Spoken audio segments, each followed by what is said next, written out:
lagi tentang apakah waktu Pak Sudi menjabat di sekolah ini pernah mengalami dilema etika atau tidak? Ya pernah, karena lembaga ini adalah lembaga yang terbesar di Kecamatan Garut itu. Ya, bagaimanapun juga kasus-kasus itu muncul, ya, baik dari siswa maupun dari anak. Jadi kasus yang disampaikan kasus dilema etika melibatkan dilema hal itu juga sering terjadi karena juga namanya siswa banyak. Mungkin ada salah satu contoh kecilnya, mungkin ada salah satu contoh kecil melibatkan ini dilema etika atau orang.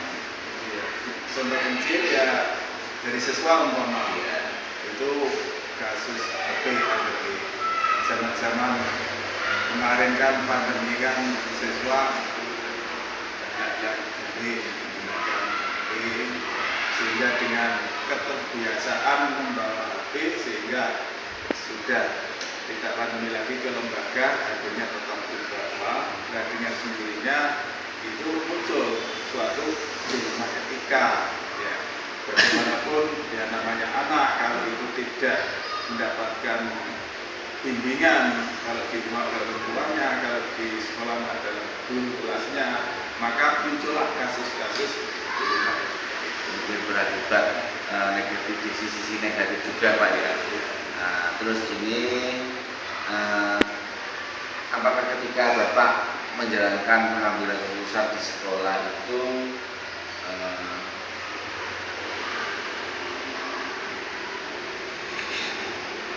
cara mengambilnya itu bagaimana?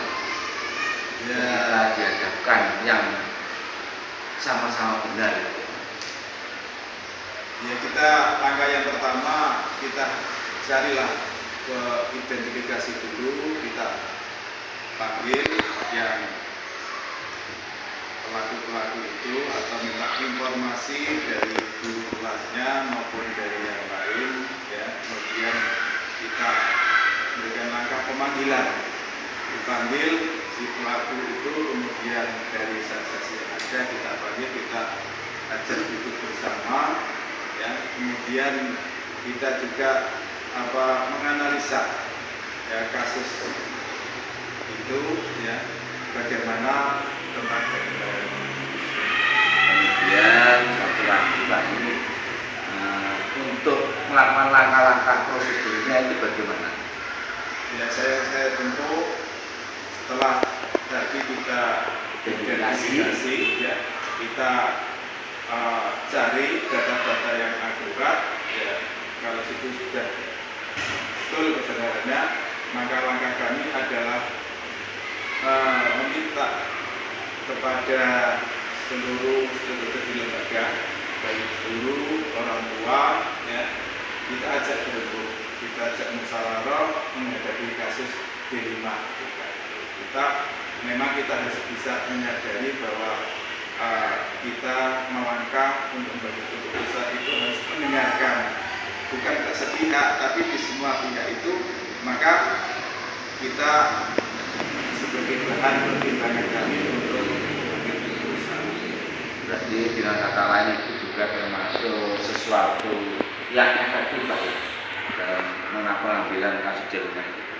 Kemudian apakah ada tantangan dalam mengambil keputusan? Jelas, tantangannya itu jelas ada. Pasti ada yang dikorbankan. Tidak mungkin kasus itu kedua-duanya salah satu. Ya, harus mengorbankan salah satu. Nah, saya selaku pimpinan itu mengambil keputusan itu tidak semudah itu. Kita mencari ya tentang kebenaran dan opsi-opsi sehingga yang lebih ringan lah, ringan. Atau juga yang lebih urgent Pak ya? Iya. Gitu ya. Iya.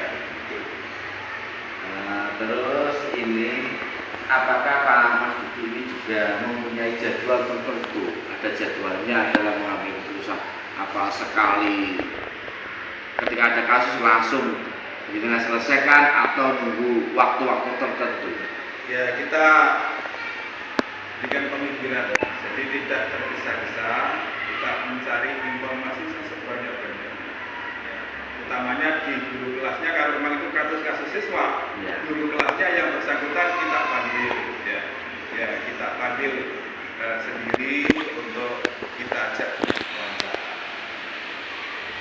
Terus lagi Pak, ketika Pak Mas Duki mengambil keputusan dalam kasus penyelesaian rumah duka tadi, apakah ada seseorang yang membantu ataupun yang dapat mempermudah Pak Duki dalam mengambil keputusan?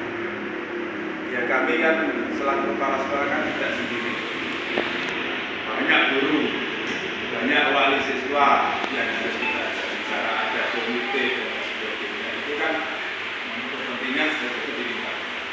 Maka kepala sekolah itu tidak memutuskan sendiri.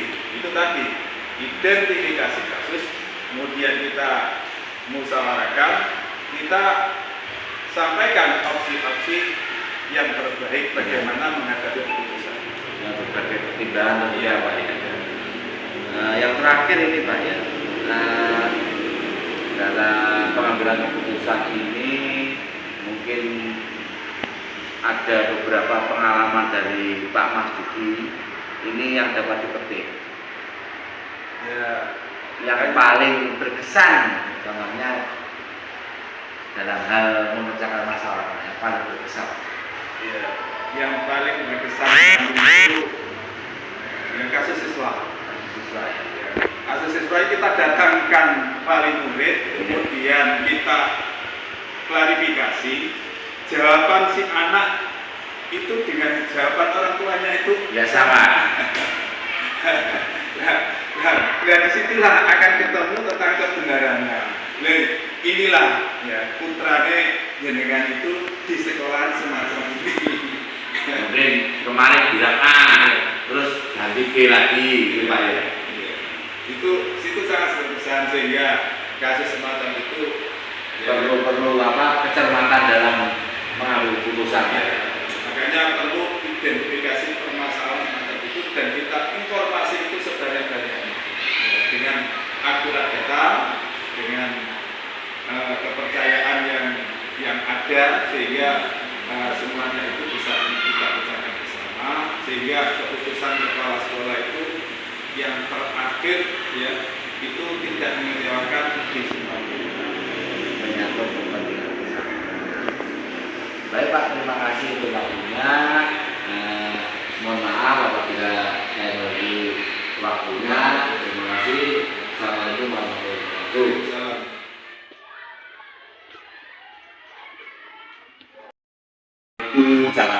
Untuk selamat pagi Pak. Untuk Pak sekolah ya, pagi. Dari CGP angkatan 7 ya, saya dengan Profesor Suyanto kesini mau bertanya tentang pengambilan keputusan. Mungkin Pak Ferdi selama jadi kepala sekolah di sini mendapatkan banyak tantangan atau permasalahan yang membutuhkan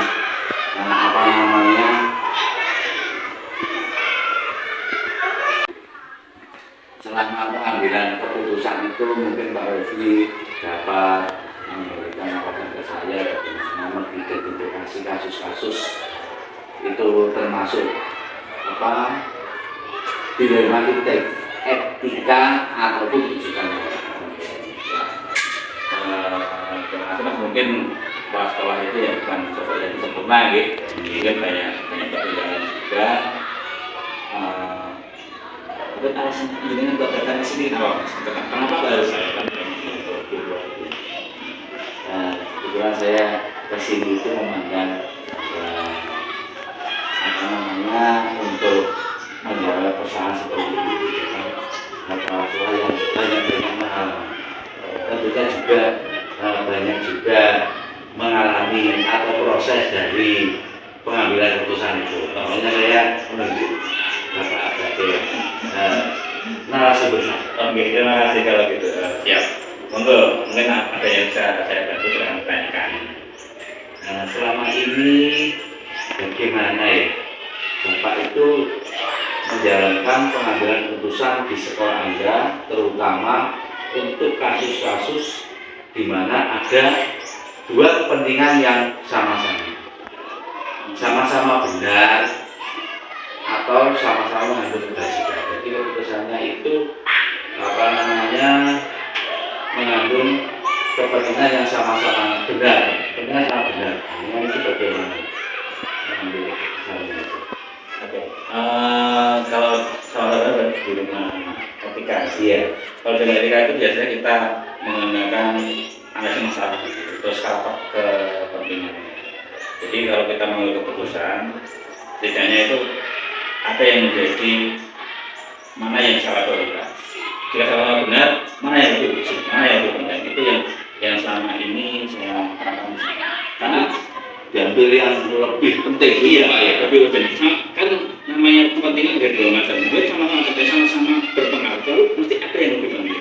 Jadi kita menggunakan skala prioritas nih. Jadi tidak ini ambilnya tidak bisa. Kita harus skala prioritas, kita analisis masalahnya dulu. Kita katakan mana, urgent mana. Itu kalau di sini gitu. Jadi timbang dulu ya, memang ada pemikiran lebih untuk itu karena di rumah etika itu kan benar sama benar. Kita lakukan itu benar, lakukan itu benar. Jadi kalau dalam etika itu kita menggunakan skala prioritas. Gitu. Nah, sedangkan untuk langkah-langkahnya bagaimana? Atau prosedurnya itu? Pertama kita mengidentifikasi masalahnya dulu, kontennya tidak identifikasi. Terus siapa saja yang terlibat ke dalamnya situ. Jadi ada tokoh-tokohnya, mungkin siapa yang ada di dalam tujuan masalah itu, kemenangan orang ini bagaimana itu. Selanjutnya baru kita mengambil keputusan dari skala prioritas tadi. Jika sudah berjalan, maka ada analisisnya. Kita akan merefleksi keputusan tadi. Jadi di akhirnya walaupun itu mungkin kita anggap sudah benar gitu, tetapi setiap keputusan itu dampak akhirnya kita harus merefleksi keputusan tadi. Apakah sudah benar? Itu menjadi pertimbangan. Gunanya di hari esok jika ada masalah yang seperti itu kita bisa mengambil langkah yang benar dan cepat. Direfleksi dulu Pak itu ya. Jadi juga berlaku untuk murid juga sama. Jadi semua keputusan jika kita sudah buat, kita membuat satu program itu berdampak apa? Belajar apa? Itu kita refleksi di akhir. Jika memang kurang bagus kita ubah. Seperti itu. Terus gini Pak, mungkin ada hal-hal yang selama ini jenengan anggap paling efektif dalam mengambil keputusan pada kasus dilema etika. Kalau yang paling efektif tak ya? Kalau itu serta tadi Mas.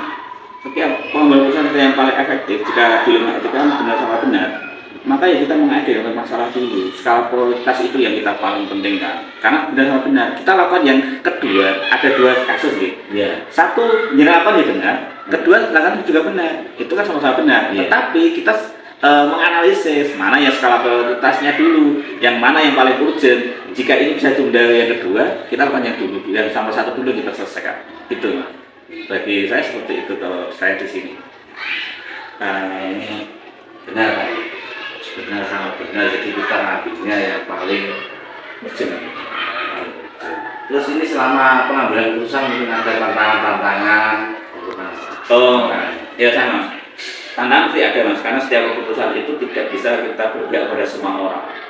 Apapun itu ya. Walaupun dengan guru, dengan siswa, dengan wali murid, dengan mungkin pengambil kebijakan yang lebih tinggi, itu kita mengambil keputusan mesti tetap ada. Kita nggak bisa mau berpihak pada semua orang, tetapi kita bisa berpihak mana yang paling berdampak pada siswa dulu. Jadi memang kita mengutamakan kepentingan siswa. Iya, memang seperti itu. Dan apa yang kita lakukan itu tidak bertentangan dengan aturan yang berlaku. Itu yang bagi saya. Walaupun kita contoh berangkat jam 7, mungkin banyak dilema. Ini ada alasan sekali ya. Tetapi kita merujuk pada aturan. Ketika merujuk ada masalah tidak. Oh tidak, karena apa? Aturannya seperti itu. Dan apa jam itu berdampak sekali pada siswa. Jadi kita bisa memang seperti itu. Terus apakah Anda memiliki sebuah jadwal tertentu dalam sebuah penyelesaian kasus dilema etika? Apakah Anda langsung langsung menyelesaikannya di tempat atau lain waktu? Kita gini, dalam satu masalah itu kan mungkin ada yang membutuhkan waktu, tapi ada yang membutuhkan yang harus saat itu juga langsung gitu. Iya, yang penting kita ada analisis tadi. Kalau kita menjadi kepala sekolah menjawab ya, jawabnya itu mana yang harus diselesaikan. Kan ada yang darurat, ada yang memang urgent hari ini harus langsung. Andai kan ada suatu masalah seketika dan butuh jawaban, masa kita harus menunda? Kan tidak mungkin. Kecuali acara suatu kasus itu akan berlangsung suatu saat nanti, itu bisa kita bicarakan. Tetapi ketika memang harus hari ini dan harus saat itu, maka kita menggunakan pertimbangan kita saat dulu. Mana yang lebih penting, siapa yang terlibat, kita bisa berbuat seperti itu aja. Dan satu hal lagi, apa yang kita putuskan tadi tidak bertentangan dengan aturan yang berlaku. Jadi intinya menyesuaikan masalahnya itu bagaimana bisa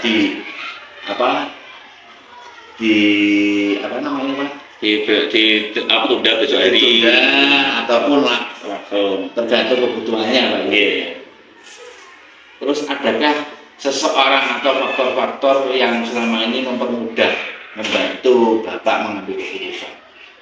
Dari teman ataupun yang lain? Tidak. Kalau kita pengambil keputusan itu kita berkata ada pemimpin kita yang sukses itu. Contoh, kita melihat dari pemimpin kita mulai dari kepala dinas, bupati sampai kepala negara Pak Jokowi, itu pengambilan keputusannya kan sangat luar biasa. Walaupun singkat tetapi pas. Dan kita bisa berkata seperti itu.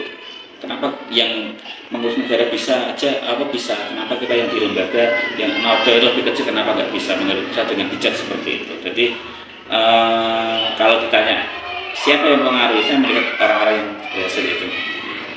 Jadi melihat dari orang yang berhasil itu Pak. Iya, membuat keputusan dengan cepat dan pas untuk saat itu juga kan luar biasa.